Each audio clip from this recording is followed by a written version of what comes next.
দর্শক, ক্ষমতা হারানোর পর এবার পশ্চিমবঙ্গের সাবেক মুখ্যমন্ত্রী মমতা বন্দ্যোপাধ্যায়ের দল তৃণমূল কংগ্রেস ভেঙে দুই ভাগ হয়ে গেল। কেন এমনটি হলো আর এই ভাঙনের মধ্য দিয়ে মমতার রাজনীতি কোন দিকে এগোবে, এসব বিষয়ে আরও তথ্য জানব। আমাদের সঙ্গে যুক্ত হবেন সহকর্মী সুজিত দুয়ারি। সুজিত, তৃণমূল কংগ্রেস হেরে যাবার পরই ধারণা করা হচ্ছিল যে দলটি ভেঙে যাবে, এখন তো তাই হলো। কি ঘটতে যাচ্ছে মমতার দলের ভাগ্যে, আর কি কারণে দল ছেড়ে গেলেন অর্ধ শতাধিক বিধায়ক, আমাদেরকে বিস্তারিত জানাবেন।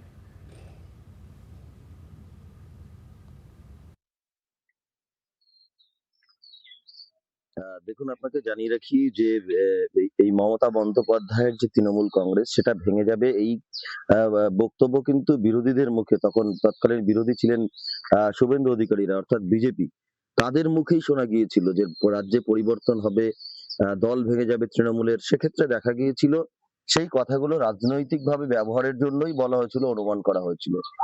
এই কথা যে একেবারে সত্যি মিলে যাবে সেটা কিন্তু এখন বোঝা যাচ্ছে। অর্থাৎ তৃণমূলের হারের পর সেই দলের যারা ৮০ জন বিধায়ক যারা জিতেছিলেন, তাদের মধ্যেও দলের মধ্যে অন্তরে একদম গোষ্ঠী কোন্দল প্রকাশ্যে এসছে। তারা তৃণমূল নেত্রীর সঙ্গে থাকতে চাইছেন না। তারা বলছেন যে নেত্রীর সঙ্গে থাকবেন, নেত্রীকে নিয়ে তাদের আপত্তি নেই, শুধুমাত্র তাদের আপত্তি অভিষেক বন্দ্যোপাধ্যায়কে নিয়ে। অর্থাৎ একটু যদি পেছনে ফিরে যাওয়া যায় তাহলে দেখা যায় যে এই শুভেন্দু অধিকারী কিন্তু একসময় তৃণমূলে ছিলেন, এবং তৃণমূলে থাকাকালীন যখন আইপ্যাক এর সঙ্গে একেবারে অভিষেক বন্দ্যোপাধ্যায়ের দহরম মহরম সম্পর্ক, দুজনের মধ্যে ভালো সম্পর্ক, এবং আইপ্যাক কে কাজে লাগিয়ে অভিষেক বন্দ্যোপাধ্যায় নিজে দল চালানোর চেষ্টা করছেন, একেবারে মমতার হাত থেকে রাশটা নিজের হাতে নেওয়ার চেষ্টা করছেন। সেই সময় শুভেন্দু অধিকারী সহ কয়েকজন কিন্তু দলের বিরুদ্ধে গিয়ে মুখ খোলেন এবং তারা বলেন যে আইপ্যাক এমন একটা গোষ্ঠী যারা নীতি নির্ধারণ করবেন তাদের মতো করে দল চালানোর, এবং শুভেন্দু অধিকারীর মতো পুরনো যারা রাজনীতি করছেন দীর্ঘদিন ধরে, তারা সেই কথাগুলো শুনে রাজনীতি করবেন, এমনটা হতে পারে না। অর্থাৎ দলের মধ্যে কোথাও কোন্দল তৈরি হয়ে গিয়েছিল একেবারে 2018-19 সাল থেকে, এবং সেই সময় থেকেই কিন্তু শুভেন্দু অধিকারী দল ছাড়েন, এবং তিনি কার্যত বলে দেন যে অভিষেক বন্দ্যোপাধ্যায়কে তিনি নেতা মানতে পারবেন না, এবং যার ফলে কিন্তু সেই দলে ভাঙনটা সেখান থেকেই শুরু হয়ে গিয়েছিল। এবং তৃণমূলের যে ভাঙনের পর ধীরে ধীরে দেখা যায় অভিষেক বন্দ্যোপাধ্যায়ের পাশাপাশি আরো কয়েকজন কিন্তু বিধায়ক সেই সময় দল ছাড়ে, এবং দল ছেড়ে তারা নাম লেখায় কিন্তু বিজেপিতে, অন্য কোনো দলের নাম লেখায়নি। কারণ সিপিএম রাজ্যে শূন্য, কংগ্রেসেরও সেই অর্থে জায়গা নেই, একেবারে শূন্য তারা রয়েছে। শুধুমাত্র আইএসএফ এর ২১ সালে আইএসএফ এর একজন ছিল বিধায়ক। সুতরাং সেই জায়গায় দাঁড়িয়ে কিন্তু যথেষ্ট সমস্যা পড়েছিল, এবং ভাঙনটা কিন্তু সেখান থেকেই শুরু হয়েছিল। আরও জানতে চাচ্ছি, মমতা অভিযোগ করেছেন যে তৃণমূল ভাঙার নাকি চেষ্টা করা হচ্ছে, অভিযোগের তীরও নাকি বিজেপির দিকেই। এখন দেখা গেল বেশ কয়েকজন তৃণমূল বিধায়ক মুখ্যমন্ত্রী শুভেন্দুর সাথে বৈঠক করেছেন। কেন এই বৈঠক করেছিলেন তারা, সেই বিষয়ে কিছু আমাদেরকে জানাবেন।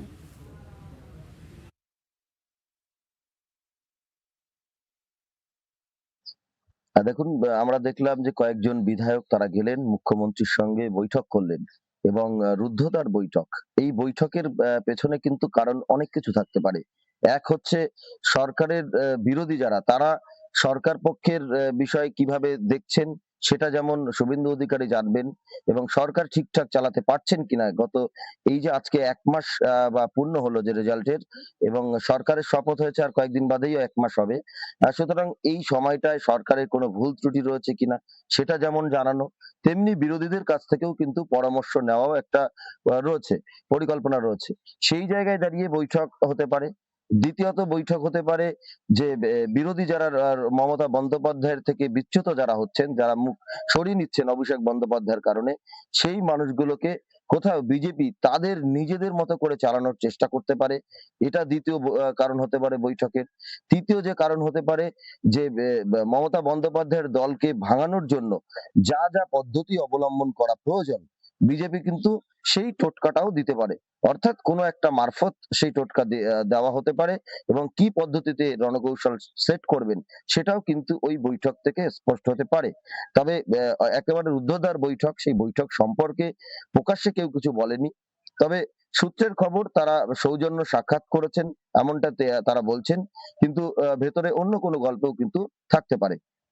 পাশাপাশি আরেকটা বিষয় জানিয়ে রাখি, এই যে ৫৮ জন দল বিরোধিতা করলেন, অর্থাৎ তৃণমূলের যে দলীয় বিরোধী দলনেতা বাছা হয়েছিল বিধানসভার, তাদের বিরুদ্ধে গিয়ে নতুন করে বিরোধী দলনেতা করলেন এবং রাজ্য বিধানসভার স্পিকার রথীন্দ্র বোসের কাছে যে জমা দিলেন সই করে তারা, এবং সেখানে ৫৮ জনের কথা উল্লেখ করেছেন এবং সই করেছেন ৫৮ জন বিধায়ক তৃণমূলের, এবং তারা বলছেন যে ঋতব্রত বন্দ্যোপাধ্যায় হচ্ছেন বিরোধী দলনেতা হবেন এবং পরামর্শদাতা হিসেবে মমতা বন্দ্যোপাধ্যায়কে তারা চাইছেন।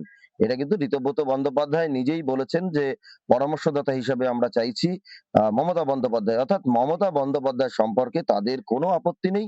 আপত্তি রয়েছে অভিষেক বন্দ্যোপাধ্যায় সম্পর্কে, এবং ঋতব্রত কিন্তু একেবারে তার যে বক্তৃতা, সেই বক্তৃতায় বুঝিয়ে দিয়েছেন অভিষেক বন্দ্যোপাধ্যায়ের সম্পর্কে তাদের কোনো এই দলের সঙ্গে কোনো সম্পর্ক নেই এবং দূর দূরান্ত কোনো সম্পর্ক নেই, কারণ তিনি বিধানসভার কোনো মেম্বারও নয়। এটা কিন্তু একেবারে স্পষ্ট জানিয়ে দেওয়া হয়েছে। সুজিত, শুধু যে দলই ভেঙেছে তাই তো নয়, বরং বিরোধী দলীয় নেতাও হতে পারছেন না মমতা। তৃণমূলের নেতাকর্মীরা এই নিয়ে কি ভাবছে? আর দল ভেঙে যাওয়া মানে শক্তি কমে যাওয়া বলে আমরা জানি। এখন কি তৃণমূলের নেতাকর্মীদের ওপর আরও দমন নিপীড়ন বাড়বে? নতুন করে কি আরও কোনো নেতা গ্রেপ্তার হয়েছে? জানাবেন।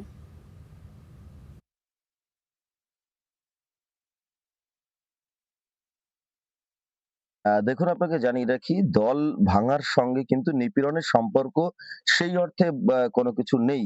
দল ভাঙানোটা বা ভাঙা, এটা কিন্তু একটা টেকনিক্যাল পদ্ধতি।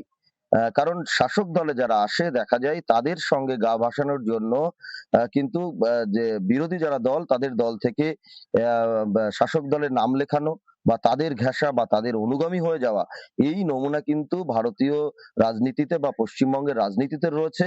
অন্য ক্ষেত্রে, অন্য রাষ্ট্রের ক্ষেত্রেও একইভাবে কিন্তু যে শাসক দলের পন্থী হয়ে যাওয়া, রাতারাতি নিজেদের বদলে নেওয়া। আমরা দেখেছিলাম ৪ তারিখের যে দুপুরবেলা রেজাল্ট যখন বের হচ্ছে, তখন যখন বিজেপির দিকে ট্রেন্ড, কর্মীরাও কিন্তু সরে গিয়েছে। তারা গেরুয়া আবির মেখে পথে নেমেছে।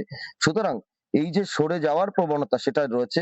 এক্ষেত্রে অবশ্যই তৃণমূল দুর্বল হচ্ছে। তৃণমূল সাংগঠনিকভাবে দুর্বল হচ্ছে এবং যারা এই যে ৫৮ জন নেতা যারা বিধানসভায় নিজেদের দলনেতা ঠিক করলেন, তারা কিন্তু তৃণমূলের মধ্যেই রয়েছেন এবং তারা বলছেন আমরা তৃণমূলেই রয়েছি, এবং তারা একেবারে উপদেষ্টা হিসেবে চাইছেন মমতা বন্দ্যোপাধ্যায়কে। সুতরাং মমতা বন্দ্যোপাধ্যায় এবং অভিষেক বন্দ্যোপাধ্যায় যৌথভাবে যে নীতি করতেন, বা অভিষেক বন্দ্যোপাধ্যায় যে সইজাল বিতর্ক কয়েকদিন আগে দেখলাম, যে সইজাল করেছে, অর্থাৎ নিজের মতো করে চালানোর যে চেষ্টা দলকে, সেটা মানতে পারছেন না। সুতরাং এইবার মমতা বন্দ্যোপাধ্যায় কি স্ট্যান্ড নেন, তিনি কি সাংবাদিকদের সামনে কি তার সাংবাদিক বৈঠক করে কি উত্তর দেন দলের বিষয়ে? এই যে ৫৮ জন গেলেন তাদের প্রত্যেককেই কি সাসপেন্ড করা হবে বা দলের সঙ্গে রয়েছেন কিনা? মমতা বন্দ্যোপাধ্যায় নিজে পরামর্শদাতা হিসেবে থাকবেন কিনা?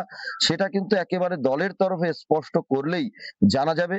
তবে দলের তরফে এখনো পর্যন্ত সেই অর্থে স্পষ্ট করা হয়নি যে ৫৮ জন বিধায়ক যারা সই করেছেন এবং ২ জন আরো বাইরে রয়েছেন যারা এই ৫৮ জনের সঙ্গে রয়েছেন, তাদের মধ্যে তাদের সঙ্গে মমতা বন্দ্যোপাধ্যায় থাকবেন কিনা সেটা কিন্তু তিনি প্রেস কনফারেন্স করলেই জানা যাবে।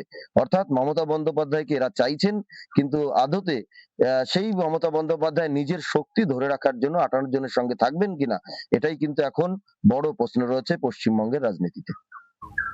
ধন্যবাদ সুজিত।